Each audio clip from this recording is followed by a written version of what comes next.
ќе удрили власта врз безбедносните сили и специјалните единици на армијата за да се задоволат брањата на коалицијата.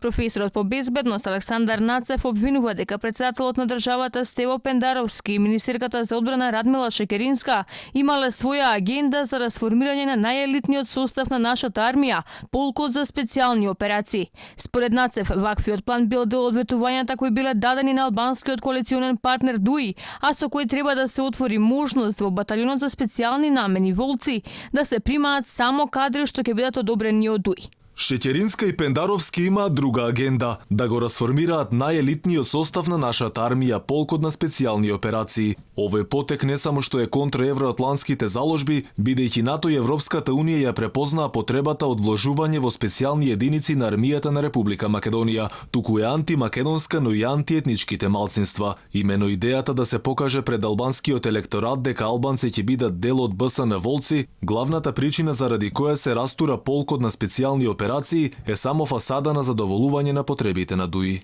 За ваквите сериозни обвинувања испративме и прашање до кабинетот на председателот Пендаровски. Дали врховниот командант на вооружените сили навистина планира расформирање на елитниот македонски полк за специјални намени, но и дали постои коалиционен договор за прераспределба на албанци во баталјонот за специјални намени Волци?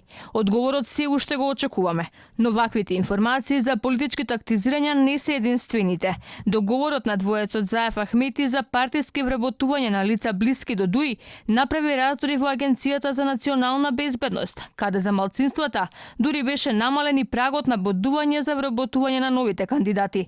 Алфа од своји извори и во предизборието на председателските избори објавуваше дека додека трае тактизирањето околу консензуалниот кандидат, Заев треба да обезбеди клучни позиции за албанци, блиски луѓе на Ахмети, а во позициите околу кои се кршеа копијата беше токму државниот ревизор, но и генералштабот на армијата на Република Македонија.